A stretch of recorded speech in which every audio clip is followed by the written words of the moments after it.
Hello everyone, welcome to exam ट्रेजी। इस video में हम लोग बात करेंगे बीए फॉरेन लैंग्वेज के बारे में। तो आप लोग जितने स्टूडेंट्स इस बार जेएनयू एंट्रेंस एग्ज़ाम देने वाले हैं, आप लोग इस वीडियो को पूरा देखिए। हम लोगों ने कल एक ऑनलाइन आप बोल सकते हैं कि सैम्पल टेस्ट पेपर लॉन्च किया था, जिसमें आप लोगों में से बहुत सारे लोगों ने उसको अटेम्प्ट किया। उसमें आपके स्कोर्स आए होंगे, तो स्कोर देखने से आपको पता चल गया होगा कि आपका प्रिपरेशन किस लेवल का है। एक बार मैं बता दूं कि उसका हम लोग डिटेल एनालिसिस तो करेंगे ही, लेकिन जितने स्टूडेंट्स मान लीजिए जो 40 से कम लाए हैं तो उनके लिए मुश्किल हो जाएगी एडमिशन लेना, क्योंकि जेएनयू में बीए के लिए बहुत ज़्यादा कंपटीशन होता है और नंबर ऑफ़ सीट्स बहुत ही कम है। तो आज के इस वीडियो में हम लोग डिस्कस करेंगे कि अलग अलग आपके सब्जेक्ट्स में कितने कितने सीट्स हैं, क्योंकि यूजुअली अगर आप कोई भी सीट्स नंबर ऑफ़ सीट्स देखते हैं तो आप सोचते हैं कि अच्छा ठीक है ये टोटल सीट्स है, लेकिन उसी में आपके अनरिजर्व सीट्स होते हैं, रिजर्व सीट्स होते हैं। और उसके साथ साथ मैं आपको बता दूं कि हर एक सेक्शन में या सेगमेंट में 80-20 का रेशियो होता है, तो उसके कारण नंबर ऑफ़ सीट्स जो आपके लिए अवेलेबल होते हैं वो बहुत ही कम हो जाते हैं और इसलिए कंपटीशन और ज़्यादा टफ हो जाता है। दूसरा, जैसा कि आप जानते हैं लॉकडाउन के कारण एग्ज़ाम आपका जुलाई तक एक्सटेंड हो गया है, तो बहुत सारे बच्चे प्रिपरेशन कर रहे हैं और उनको एक्स्ट्रा समय मिल गया है प्रिपरेशन करने का। तो आपका इस बार का जो कट ऑफ है वो और हाई जाएगा लास्ट ईयर के, और ये इसलिए भी हाई जाएगा क्योंकि अब सारे बच्चे एक ही पेपर दे रहे हैं। लास्ट ईयर तक जब सेगमेंट आपका क्लस्टर वाइज हुआ था, तो जो बच्चे मान लीजिए सिर्फ क्लस्टर 1 में फॉर्म भरे थे तो वो सिर्फ क्लस्टर 1 का दिए थे, तो उसके कारण क्लस्टर 1 में जो कंपटीशन था वो कम हो गया था। लेकिन इस बार सारे बच्चे एक ही पेपर देंगे तो कंपटीशन और ज़्यादा टफ हो गया है। लास्ट वीडियो में हम लोगों ने बताया था कि आप लोग के लिए हम लोग ऑनलाइन क्लासेस के रूप में एक लेक्चर सीरीज़ भी लेकर आ रहे हैं। आप लोग अगर लेक्चर सीरीज़ के लिए इंटरेस्टेड हैं तो उसके लिए आपको रजिस्ट्रेशन करना होगा और उसका एक पेमेंट है जो आपको पे करना होगा। तो उसके लिए आपको हम लोगों ने जो पहले एक वीडियो अपलोड किया है उसको देखिए, उससे आपको पूरी चीज़ें समझ में आ जाएगी। आज जो हम लोग डिस्कस करने वाले हैं सीट और आपका कितना कट ऑफ होता है, तो बहुत सारे स्टूडेंट ऐसे हैं जो हम लोग को कॉल करके पूछ रहे थे कि आप लोग एक वीडियो बनाइए जहां पे आप समझाइए कि कितना सीट होता है हर एक सब्जेक्ट में और कितना कंपटीशन होता है। तो आज के इस वीडियो में हम लोग इसी को डिस्कस करने वाले हैं। इस वीडियो को आप लोग पूरा देखिए। आप लोग जो जो लैंग्वेज आप लोगों ने ऑप्शन 1, ऑप्शन 2, ऑप्शन 3 में सेलेक्ट किया है, सारे आप लोग यहाँ से देखिए। हम लोग आपको एक डिटेल में समझाएंगे कि एक्चुअली आपके लिए कितना सीट है और आपको पता चल जाएगा कितना हाई कंपटीशन है। तो टोटल आपका 10 फॉरेन लैंग्वेज होता है। तो सपोज कीजिए फ्रेंच हो गया, जिसमें कि 19 जितना भी ब्रैकेट में दिया है, हम लोग यहाँ पे सिर्फ आपका रिजर्व्ड सीट को ही मेंशन किए हैं। और मैं बता दूं कि बहुत सारे स्टूडेंट को ये नहीं पता होगा, लेकिन जितने स्टूडेंट आप लोग जानते हैं कि 80-20 का सीट होता है, 80-20 वो स्टूडेंट 80% उनके लिए रिजर्व्ड होता है जो 2019 एंड 2020 में जिन्होंने 12th पास किया है, और जो मान लीजिए 20 उनके लिए होता है जो 2001, 8 एंड उससे पहले उन लोगों ने क्लियर किया है कौन सा एग्ज़ाम, 12th। तो इसी तरह हम लोगों ने सारे में यहाँ पे इंटर कर दिया है। दूसरा, अगर आप देखिएगा तो यहाँ पे यूजुअली ये माना जाता है कि 50% of the seats he reserved होता है, बाकी 50% अनरिजर्व्ड होता है। लेकिन गवर्नमेंट ऑफ इंडिया ने क्या किया कि बाकी जो अनरिजर्व्ड 50% सीट्स हैं उससे कुछ सीट जो है इकोनॉमिकली वीकर सेक्शन के लिए रिजर्व कर दिया, जो कि 10% है। तो उसको भी अगर आप देखिएगा तो 48 का हाफ आपका अगर 1/2 करते तो ये 24 आता है, लेकिन यूआर में आपका सिर्फ 19 सीट्स है। ये इसलिए हो गया है क्योंकि जो डिफरेंस 5 सीट्स है वो आपका ईडब्ल्यूएस कैटेगरी में आ जा रहा है। तो इस चीज़ को समझना बहुत ही इम्पॉर्टेंट है। तो वैसे ही हम लोगों ने यहाँ पे जर्मन के लिए टोटल 48 सीट है और रिजर्व 19 है। रशियन के लिए सबसे ज़्यादा सीट है 68 और अनरिजर्व्ड आपका 28 है। स्पेनिश 39 है, अनरिजर्व्ड 15 है। जापानीज़ आपका टोटल 48 है और अनरिजर्व्ड सीट है 19 है। आपका कोरियन का जो टोटल सीट है 39 है और आपका अनरिजर्व्ड 15 है। चाइनीज़ का टोटल सीट आपका 44 है और अनरिजर्व्ड आपका 18 है।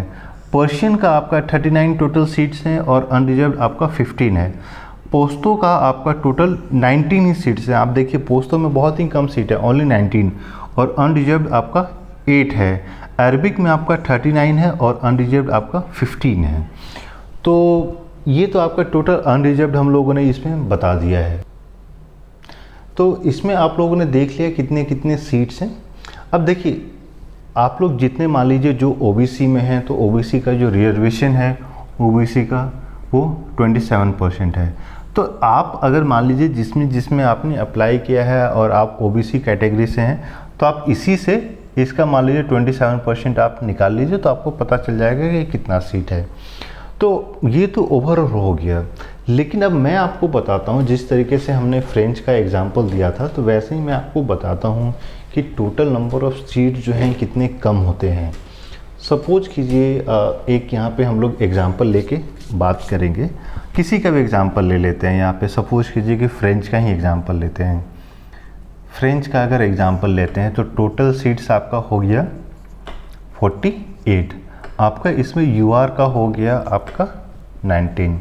आपका ओबीसी है, एससी है, एसटी है, फिजिकली हैंडीकैप्ड है और ईडब्ल्यूएस है। तो आपका ये टोटल हो गया। तो आपको इसी में इसमें मान लीजिए आपका 27% ओबीसी का है, 15% एससी का है, 10% 7.5% आपका एसटी का है और आपका ईडब्ल्यूएस का है आपका अराउंड 10% और फिजिकली हैंडीकैप का 5% है।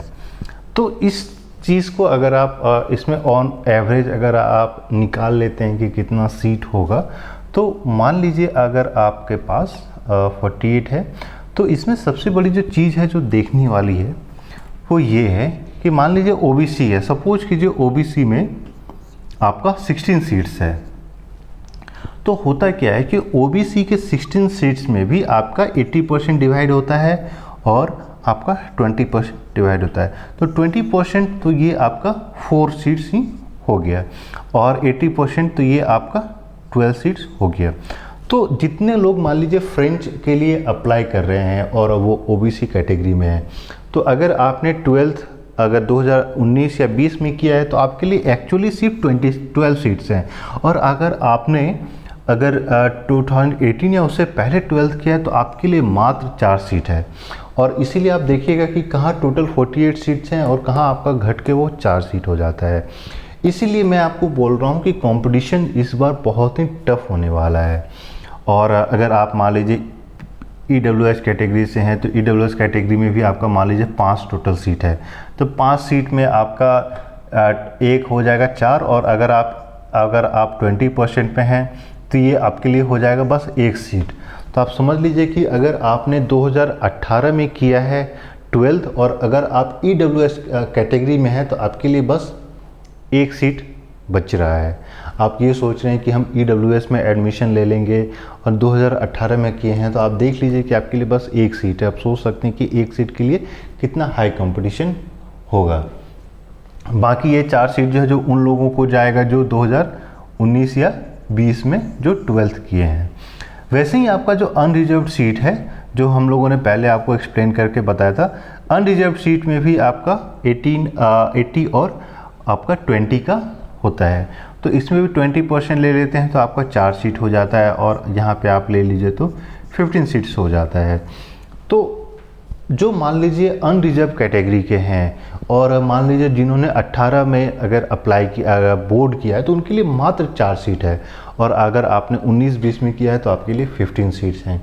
और ये तो बाकी सारा आप देख सकते हैं। वहीं अगर आप मान लीजिए कि चाइनीज़, कोरियन, जापानीज़, स्पेनिश, इन सारे लैंग्वेजेस में अगर आपने अप्लाई किया है जहाँ पे टोटल नंबर ऑफ़ सीट्स आपके सिर्फ 39 है, तो ये और कम हो जाता है। तो इसका भी एक एग्जांपल लेके मैं आपको समझा देता हूँ कि कितना कम हो जाता है। क्योंकि बहुत सारे बच्चे ये पूछ रहे थे कि सर एक्चुअली में कितना सीट होता है, क्योंकि वो समझ नहीं पा रहे थे कि कितना सीट होता है। देखने से तो 48 आसान लगता है, अच्छा लगता है, लेकिन आप फैक्चुअली जब देखिएगा कि ओरिजिनली आपके लिए कितना सीट है तो पता चलता है कि सिर्फ 1 सीट है। अब आप सोच सकते हैं कि इस 1 सीट के लिए कितना कंपटीशन हो जाएगा। वहीं अगर मान लीजिए हम लोग 39 का देखते हैं, जहाँ पे total number of seat suppose कीजिए कि कोरियन में जिन लोगों ने अप्लाई किया है या स्पेनिश, तो आप लोगों ने अप्लाई किया है, तो आपके लिए अनरिजर्व्ड सीट हो गया 15। अब 15 में जो आपने 80% के अनुसार और 20% वो जिन्होंने 18 में किया है और ये 19/20 में किया है, तो इसका 80% हो जाता है और इसका 20%। तो आप अगर 15 का 20% लेते हैं तो ये हो जाता है 3 सीट्स, और इसका 80% ले लेते हैं तो ये हो जाता है आपका 12 सीट्स। तो जितने लोग अनरिजर्व कैटेगरी में हैं और उन्होंने 2018 या उससे पहले किया है, तो आपके लिए मात्र 1 सीट बच रहा है और ये इम्पॉर्टेंट हो जाता है। दूसरा मैं बताऊं कि अगर आपका टोटल 39 है और यूजुअली 50% जो आपका रिजर्वेशन होता है, तो 50 इसका 39 आपका 50% हो जाता है। सपोज कीजिए 19, तो 19 और 15 दोनों में डिफरेंस लगाइएगा तो आता है 4 सीट। अब 4 सीट में ही आपको EWS कैटेगरी के लिए है, क्योंकि बहुत सारे लोग ये बोल रहे थे और डिस्कस करना चाह रहे थे कि EWS कैटेगरी में उनको रिजर्वेशन मिलेगा कि नहीं मिलेगा। तो आपको रिजर्वेशन मिलेगा, लेकिन ये इम्पॉर्टेंट है यहाँ पे भी कि अगर आप EWS कैटेगरी में हैं, आपको 20% है, तो रफली आपको यहाँ पे भी 3 हैं उन लोगों के लिए जो 80% में हैं। और मान लीजिए आप लोगों को वो स्टूडेंट जो मान लीजिए 20% में है, तो आपके लिए यहाँ पे भी सिर्फ आपके लिए 1 ही सीट है। तो ये सोचिए कि अगर आपने EWS कैटेगरी में अप्लाई किया है, आपने 2018 में आपने 12th किया है और 3 में किया है, तो तीनों मिला के आपके लिए बस 3 सीटें, 1-1 सीट ही है सारे को कैटेगरीज में। तो आप देख सकते हैं कि आपके लिए कितना कंपटीशन टफ हो जाता है।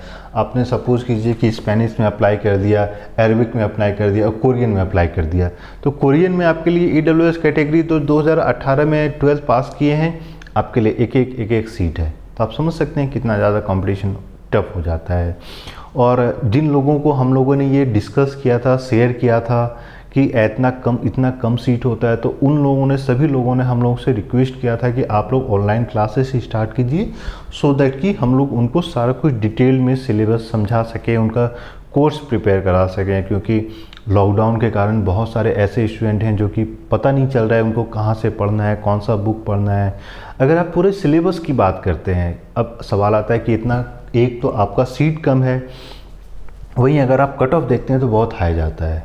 ये इसीलिए होता है क्योंकि सीट कम है, प्लस क्वेश्चन का कोई लिमिटेशन नहीं है। ये आपका हिस्ट्री में अगर आप बात करते हैं तो गुप्ता एम्पायर से भी पूछ देता है, कभी कभी हड़प्पन सिविलाइजेशन से भी पूछ देता है, आपका रशिया से भी आ जाता है, और इंडिया का तो कहना नहीं है, कहीं से भी पूछ दिया जाता है। कुछ सालों में यहाँ पे जो क्वेश्चन आए हैं वो ऑस्कर से भी आए हैं, नोबेल प्राइज़ से भी आए हैं, और ये भी पूछ दिया गया है कि कांस फिल्म फेस्टिवल कौन से कंट्री में मनाया जाता है। तो आप सोच सकते हैं कि कितना डाइवर्सिफाइड क्वेश्चन आते हैं। क्वेश्चन का जो स्टैंडर्ड होता है वो डिफ़िकल्ट नहीं होता है, लेकिन वास्टनेस ज़्यादा है, और बहुत सारे स्टूडेंट इसी वास्टनेस को कवर अप नहीं कर पाते हैं। जितने स्टूडेंट कवर अप कर लेते हैं वो तो अपना आराम से एग्ज़ाम निकाल लेते हैं, लेकिन जो नहीं कर पाते हैं वो उनका एग्ज़ाम नहीं हो पाता है। बहुत सारे ऐसे स्टूडेंट हैं जो 2019 से ही उन्होंने अगस्त सितंबर के बाद प्रिपरेशन स्टार्ट कर दिया था, तो उनका प्रायोरिटी ज़्यादा हो जाता है इस एग्ज़ाम को क्लियर करने का, क्योंकि वो over the period of time सारा कुछ कवर अप कर लिए हैं। लेकिन वैसे स्टूडेंट जो मान लीजिए 2000 दिसंबर या मान लीजिए 2020 के जनवरी से स्टार्ट किए हैं, तो उनके लिए सिलेबस कवर अप करना, प्लस क्या इंपॉर्टेंट है, क्या इंपॉर्टेंट नहीं है, किस टाइप का क्वेश्चन आएगा, ये पता करना बहुत मुश्किल हो जाता है। और इसी चीज़ को हम लोगों ने अपने लेक्चर सीरीज़ के थ्रू कवर अप किया है, जहाँ पे हम लोग आपका डिटेल्ड सिलेबस कवर अप करेंगे और इसके बाहर नहीं आएगा। हम लोग आपको बहुत सारे क्वेश्चन बैंक देंगे, PDF देंगे, जिससे आप देख पाइएगा कि सारा कुछ कवर अप हो रहा है। तो इस वीडियो का जो मेन मकसद था आप लोग को समझा देना कि कितना कंपटीशन टफ है और आपको कितना ज़्यादा मेहनत करने की ज़रूरत है। और इसके अलावा भी मान लीजिए आपके कोई सवाल हैं तो आप कमेंट में पूछ सकते हैं, कॉल या मैसेज कर सकते हैं। अगर फिर भी मान लीजिए आपको समझ में नहीं आ रहा है कि कितना सीट है, उनके लिए कितना अगर स्कोप है, तो आप लोग कॉल या मैसेज करके पूछ सकते हैं। जितने स्टूडेंट ने कल का जो सैम्पल पेपर था वो आप लोगों ने प्रैक्टिस नहीं किया तो एक बार देख लीजिए। मैं आपको बोलूँगा कि जितने स्टूडेंट्स मान लीजिए 40 तक स्कोर कर पा रहे तो वो बाउंड्री लाइन पे हैं, कि आप थोड़ा सा और मेहनत कीजिएगा तो आपका सिलेक्शन हो सकता है। लेकिन जितने स्टूडेंट्स मान लीजिए 40 से कम स्कोर कर रहे हैं तो उनके लिए आप लोगों के लिए बहुत मुश्किल होने वाली है, क्योंकि आप देख ही रहे हैं कॉम्पिटिशन ज़्यादा है, नंबर ऑफ़ सीट्स कम है, प्लस बहुत सारे ऐसे स्टूडेंट हैं जो जिनने हम लोगों ने बात की तो इंजीनियरिंग का भी तैयारी कर रहे थे, लेकिन जेएनयू का भी फॉर्म उन लोगों ने फिल किया है, इसलिए क्योंकि इंजीनियरिंग में उधर स्कोप कम होते जा रहा है और जेएनयू आपको एक अच्छी फैसिलिटी प्रोवाइड करता है जहाँ पे आप अपने यूपीएससी के लिए, एसएससी के लिए तैयारी कर सकते हैं। तो अगर आप सीरियस हैं तो ये 2 महीना समय है आपके पास सीरियसली प्रिपरेशन करने का। ये गोल्डन अपॉर्चुनिटी है, लॉकडाउन हो गया है तो ये आपके पास अपॉर्चुनिटी है कि अगर आपने प्रिपरेशन स्टार्ट नहीं किया है तो शुरू कर दीजिए। और इसके अलावा आपके पास और भी कोई सवाल है तो आप कॉल या मैसेज करके पूछ सकते हैं। Thank you.